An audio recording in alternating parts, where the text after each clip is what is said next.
Yon.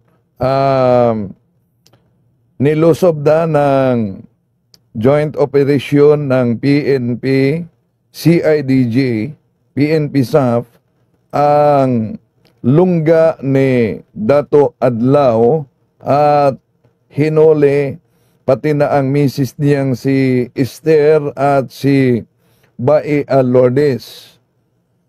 Sa kay Bae Lourdes, 2 kaso ang naisampa na. Iba ito sa supina kahapon, no? Dahil yung supina kahapon, ibang kaso din yan. Siguro, sa aking opinion, napadalahan na sila ng supina at di nila tinanggap din para sa preliminary investigation at posible na ang prosecutor office ay isinumiti niya sa korte ang kasong unjust vexation at usurpation of authority. Ito ang kaso kung bakit sila nilosob at hinuli ng joint operation ngayon. Una,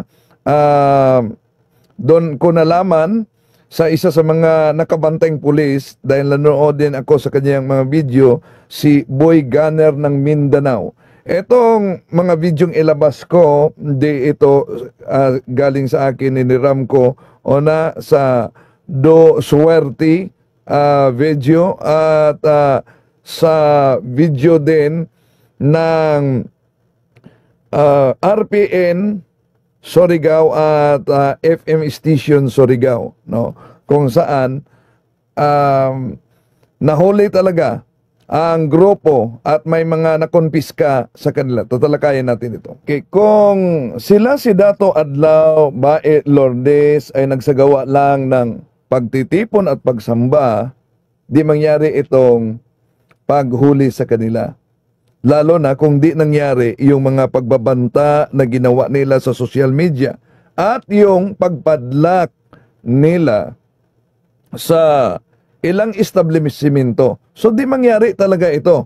Imagine, mahigit na 5 taon sila naninirahan sa naturang location, sa naturang barangay na wala palang business, walang building permit ang kanilang lugar. So di sana yan ma-raid sila kung di nila ginawa na sa kanilang sariling imagination, may sarili silang batas at nag-expired na umano ang batas sa ating gobyerno pagkatapos ng mahigit 50 taon nag-expired na. Kaya ang kanilang batas na ang dapat masunod. Itong ipapakita ko na video, yung pagbasa sa PNP na babae kay Bae Lourdes, kaugnay sa kasong kinaharap. 2 ang kaso, no? Una, yung usurpation of authority at pangalawa, yung unjust vexation, no? So, dito nag-react pa si Bae Lourdes nang sinabi ng PNP na kung wala kang pera, kung wala kang pera para makakuha ng abogado, ay bigyan ka ng gobyerno. Nag-react siya. Hinuli na, bigyan pa. Ito. Madam, good morning. Basahin mo nga yan. Namo, dakpo namo, kay naamo warrant of arrest for usurpation of authority under Article 177 of the RPC. Una ikaw, Madam Bay Lourdes, naapod ka another warrant for unjust vexation. Itong unjust vexation and yung usurpation of authority, tag-issue ni Acting Presiding Judge Maureen Chua.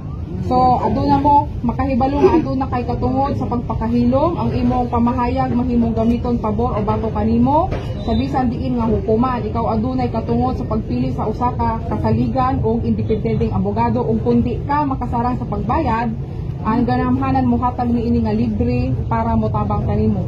Na kasabot ba tanan? Mutabang? Didakop na, mutabang? Nakasabot siguro ma'am sa Bisaya, no? O, sige ma'am. Kaya mo abogado. Yan, nag-react talaga siya, no?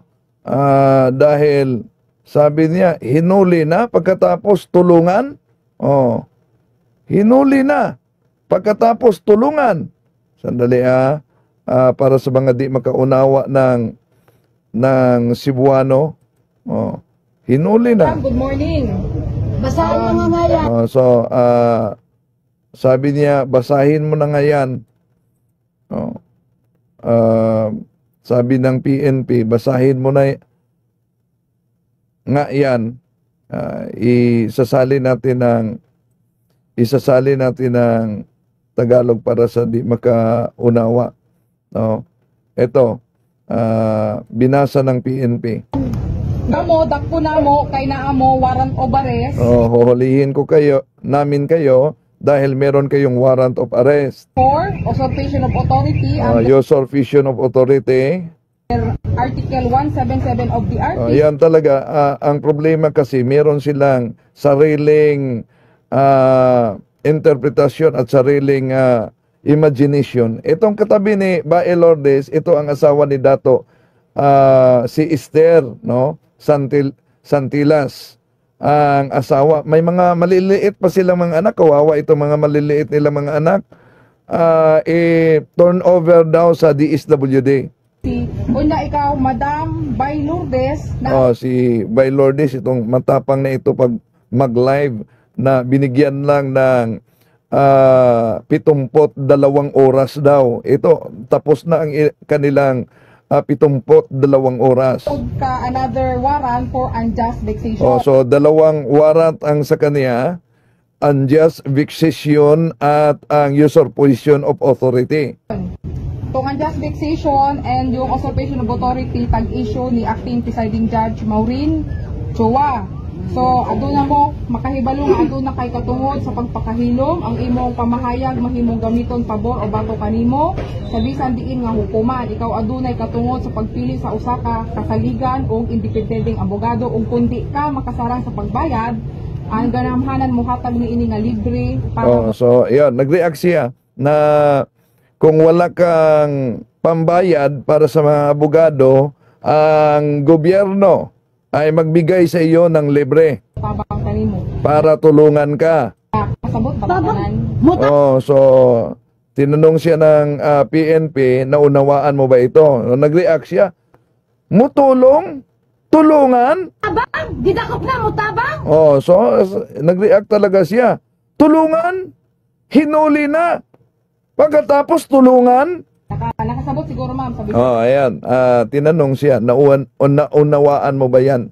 Ma'am, sa Bisaya. No. Sige ma'am. Kaya mo abogado.